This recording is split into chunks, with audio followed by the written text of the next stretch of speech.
ఉపాయశాలి. పూర్వం మగధను పాలించిన సోమదత్తుడికి కొడుకుల్లేరు. చంద్రలేఖ అనే కుమార్తె మాత్రం ఉండేది. ఆమె చాలా అందగత్తె. ఈ సంగతి విని పొరుగున ఉన్న కళింగదేశపు రాజు సూరసేనుడు చంద్రలేఖను తనకిచ్చి పెళ్లి చేయవలసిందిగా సోమదత్తుడికి వార్త పంపాడు. సూరసేనుడు భోగలాలసుడు, క్రూరుడు, దుర్జనుడును. అయితే అతను సోమదత్తుడి కన్నా బలవంతుడు.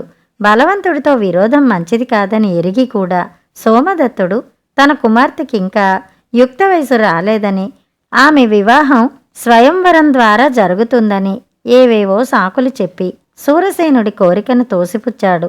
ఇది సూరసేనుడికి తీరని అవమానమైంది. మగధ రాజ్యాన్ని స్వాధీనం చేసుకోవాలన్న దుర్బుద్ధి కూడా అతడికి లేకపోలేదు. చంద్రలేఖను పెళ్లాడితే రెండూ యుద్ధం లేకుండా కలిసి వస్తాయని అతను అనుకున్నాడు. చంద్రలేఖను పెళ్లాడటం ద్వారా మగధ తనది అయ్యే అవకాశం లేకుండా పోయింది గనక యుద్ధం ద్వారా మగధను ముందు తనది చేసుకుని అటు తర్వాత చంద్రలేఖను పెళ్లాడడానికి సూరసేనుడు నిశ్చయించుకున్నాడు. సూరసేనుడు తన దేశం మీద యుద్ధయత్నాలు చేస్తున్నాడని తెలిసి సోమదత్తుడు భయపడ్డాడు. అతను మంత్రులతో సంప్రదించగా వారు రకరకాలుగా సలహాలిచ్చారు. ఒకరు చంద్రలేఖనిచ్చి సూరసేనుడికి పెళ్లి చేసి రాజ్యానికి యుద్ధ ప్రమాదాన్ని తొలగించుకోవటం మంచిదన్నారు. చంద్రలేఖను మరొక రాజకుమారుడికి వాగ్దానం చేసి యుద్ధంలో సహాయం పొందడం మంచిదని మరొకరు అన్నారు. ఎంత ధనమైనా సూరసేనుడికి లంచం పెట్టి యుద్ధం మాన్పించి సంధి చేసుకోవటం మేలని ఇంకొకరు సలహా ఇచ్చారు. ఎంతమంది ఎన్ని సలహాలు చెప్పినా సోమదత్తుడికి అవి ఆచరణీయంగా కనిపించలేదు. యుద్ధం తప్పేటట్టు లేదు. యుద్ధం జరిగితే సర్వనాశనం తప్పదు. రాజు ఈ భయంతో బాధపడుతుండగా ఒకనాడు ఒక యువకుడు ఆయన వద్దకు వచ్చి, మహారాజా, మన మీదికి శత్రువులు వస్తున్నారని విన్నాను. యుద్ధం జరగకుండా శత్రువులను పంపేటందుకు ఒక ఆలోచన చేశాను. దయచేసి నాకు ఒక విల్లు, 1000 బాణాలు ఇప్పించండి అని అడిగాడు. ఎవరు నువ్వు? విలుకాడివా? నువ్వొక్కడివే శత్రుసేనతో తలపడి యుద్ధం చేస్తావా అని రాజు అడిగాడు. నేను కట్టెలు కొట్టుకుని బతికేవాణ్ణి మహారాజా. అరణ్యంలో చాలామంది విలుకాళ్లను చూశాను గాని నేనెన్నడూ విల్లు పట్టినవాణ్ణి కాను. నా ఆశయం శత్రువులను వెనక్కి తిప్పి పంపడమే అన్నాడా యువకుడు. వాడు తనతో వేళాకోళం ఆడుతున్నాడని రాజుకు అనుమానం కలిగింది. యుద్ధం చేయటానికి వచ్చిన సేనను తిప్పి పంపడం మాటలు అనుకున్నావా? నిన్ను క్రూరంగా శిక్షిస్తాను అన్నాడాయన చాలా కోపంగా. నా ప్రయత్నం నెరవేరకపోతే శత్రువులే నన్ను చంపేస్తారు మహారాజా. నన్ను శిక్షించే శ్రమ మీకుండదు. నేను తమన్ని కోరినది స్వల్పం. నాకు విల్లు బాణాలు ఇప్పించండి చాలు. నా ప్రయత్నం నేను చేస్తాను అన్నాడు యువకుడు. వాడి మాటల్లో నిజాయితీ, ఆత్మవిశ్వాసము ఉన్నట్టు రాజుకు తోచింది. అందుచేత ఆయన వాడికి విల్లు, 1000 బాణాలు ఇప్పించాడు. ఆ రోజే శత్రువులు మగధ మీదకి వస్తున్న వార్త కూడా వచ్చింది. కట్టెలు కొట్టే యువకుడు అరణ్యంలోకి వెళ్ళి చాలా ఎత్తుగా ఉన్న చెట్ల కొమ్మలకు బాణాలు కొట్టి అవి గుచ్చుకున్న చోట బాణం చుట్టూ శుద్ధతో వలయాలు గీశాడు. అడవి చెట్ల నిండా వాడి బాణాలే. కళింగ సేనలు అరణ్యం అవతల మైదానంలో దిగాయి. కళింగ సైనికులు యథేచ్ఛగా అడవిలో ప్రవేశించి తిరగసాగారు. వారికి చెట్ల మీద గురి తగిలిన బాణాలు కనిపించాయి. విలుకాడు ఎవరో వాళ్లకు తెలియదు గాని వాడికి గల గురి మాత్రం అద్భుతంగా కనిపించింది. చెట్ల మీద బాణాలను చెట్టున చూస్తూ ఒక కోనేరు వద్దకు వచ్చారు వాళ్ళు. దాని గట్టున ఒక యువకుడు కూర్చుని తిండి తింటున్నాడు. వాడి పక్కన ఒక విల్లు, కొన్ని బాణాలు ఉన్నాయి. ఆ బాణాలు చెట్ల మీద కనిపించిన బాణాలలాంటివే. నువ్వేనా ఇక్కడ చెట్ల మీద బాణాలు కొట్టింది అని శత్రు సైనికులు వాణ్ణి అడిగారు. అవును, నేనే కొట్టాను అన్నాడు యువకుడు. మంచి గురిగలవాడివిలాగున్నావే అన్నారు వాళ్ళు. అభ్యాసం చేస్తున్నాను అన్నాడు కట్టెలు కొట్టే యువకుడు. వాళ్ళు వాణ్ణి తమ సేనానాయకుడి దగ్గరికి రమ్మన్నారు. వాడు అభ్యంతరం చెప్పలేదు. సూరసేనుడు, సేనానాయకుడు ఒక గుడారంలో కూర్చుని మాట్లాడుకుంటూ ఉండగా కళింగ సైనికులు యువకుణ్ణి తీసుకువచ్చి వాడికి గల గురిని తాము కళ్ళారా చూసిన సంగతి చెప్పారు.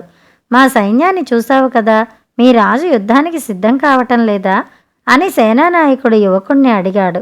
మా రాజుగారు యుద్ధానికి ఎప్పటినుంచో సిద్ధంగా ఉన్నారు అన్నాడు యువకుడు. అయితే మరి నువ్వు సైన్యంలో ఉండక అడవిలో ఏం చేస్తున్నావు అని సూరసేనుడు అడిగాడు. నేనింకా విలువిద్య అభ్యసిస్తున్నాను మహారాజా. నా వంటి వాణ్ణి సైన్యంలో చేర్చుకుంటారా? నన్ను మించిన విలుకాళ్ళు మా రాజుగారి కింద 5,000 మంది ఉన్నారు. సైన్యంలో చేరే అర్హత కోసం అడవిలో అభ్యాసం చేస్తున్నాను అన్నాడు యువకుడు.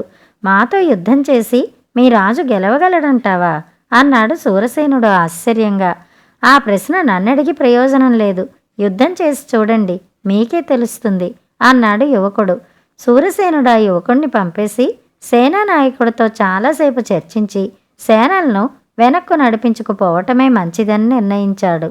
కళింగ సేనలు వచ్చినట్టే వచ్చి తిరిగి వెళ్ళిపోయాయని తెలిసి సోమదత్తుడు చాలా ఆశ్చర్యపోయాడు. ఆయన కట్టెలు కొట్టే యువకుణ్ణి పిలిపించి, శత్రువులు యుద్ధం చేయకుండా వెళ్ళిపోయారు, నువ్వు ఏం చేశావేమిటి అని అడిగాడు. యువకుడు తాను చేసినదంతా చెప్పాడు. రాజు వాడి యుక్తికి మెచ్చుకుని వాణ్ణి తన ఆస్థానంలో ఉంచుకుని 2 ఏళ్ల పాటు వాడికి సకల విద్యలు నేర్పించి తర్వాత వాడికే తన కుమార్తెనిచ్చి పెళ్లి చేశాడు. కథ సమాప్తం. కుంకుమభరణ. పూర్వం కుంతల దేశాన్ని చిత్రద్రవుడనే రాజు పాలించేవాడు. ఆయనకు ఒక్కతే కుమార్తె. ఆమె పేరు తారామతి. తారామతి ఒకరోజు చంద్రవర్మ అనే భటుణ్ణి వెంట పెట్టుకుని పురవీధులకుండా దేవి ఆలయానికి బయలుదేరింది. ఒకచోట ఆమెకు మనుష్యులు గుమికూడి ఉండడం కనపడింది. ఆ జనం అక్కడ అలా ఎందుకు గుమికూడారో తెలుసుకురమ్మని ఆమె తన భటుణ్ణి పంపింది. అతడు తిరిగి వచ్చి, ఎవరో జ్యోతిష్కుడు అందరికీ భవిష్యత్తు చెబుతున్నాడు అన్నాడు. నన్ను ఎవరు వివాహమాడతారో అడిగి తెలుసుకురా అన్నది తారామతి. దేవి, ఈ జ్యోతిష్కులు పొట్ట నింపుకోవడానికి ఏదో చెబుతారు. వాళ్ల మాటలు ఎంతమాత్రమూ నమ్మదగినవి కావు అన్నాడు చంద్రవర్మ. ఏమిటి నీ అధిక ప్రసంగం?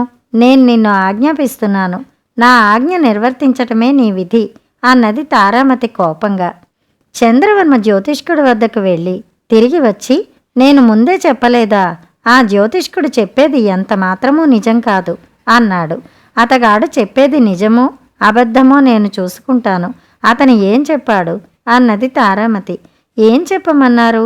మీరు నన్నే పెళ్లాడతారట అన్నాడు చంద్రవర్మ. ఈ మాటలు విని తారామతి పట్టరాని కోపం వచ్చి తన చేతిలోని పూల సజ్జలో ఉన్న కుంకుమ భరిణి తీసి బలంగా చంద్రవర్మ ముఖానికేసి కొట్టి, హీనుడా, నువ్వా నన్ను పెళ్లాడేది? తక్షణం ఈ దేశం విడిచి వెళ్ళిపో అని ముందుకు సాగిపోయింది. చంద్రవర్మ నుదుట గాయమైంది. రక్తం కారుతోంది. అతను తలపాగాతో రక్తం తుడుచుకుని కింద పడి ఉన్న కుంకుంబరిని తీసుకుని తిన్నగా దేశం విడిచి వెళ్ళిపోయాడు. కుంతల రాజ్యాన్ని విడిచిన చంద్రవర్మ అనేక రాజ్యాలు దాటి కొంతకాలానికి మాళవ రాజ్యం చేరాడు. అతను అక్కడికి చేరే సమయానికి మాళవ దేశపు రాజు చనిపోయి ఉన్నాడు.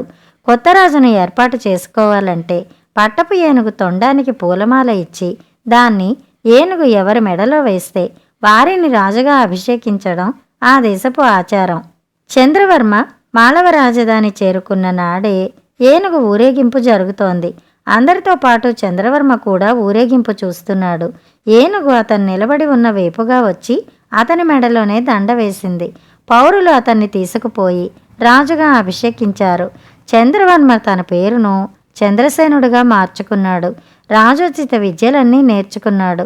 మంత్రులు అతన్ని పెళ్లి చేసుకోమన్నారు. అనేక దేశాల నుంచి రాజకుమార్తెల పటాలు వచ్చాయి. వాటిలో తారామతి పటం కూడా ఉంది. అతనికి గతం గుర్తుకు వచ్చి తారామతిని పెళ్లాడతానన్నాడు. తారామతి తండ్రి మాళవరాజుకు తన కుమార్తెనిచ్చి చెయ్యటానికి ఎగిరి గంతు వేశాడు. చంద్రసేనుడికి తారామతికి వైభవంగా పెళ్లి జరిగింది. తారామతి తన భర్త ముఖం కేసి చూసి, ఈ మచ్చ ఏమిటి అని అడిగింది. చంద్రసేనుడు కుంకుంబరిని తీసి ఆమెకు చూపి, నా పట్టపురాణి దీనితో కొట్టిన దెబ్బ తాలూకు మచ్చ అన్నాడు. కథ సమాప్తం.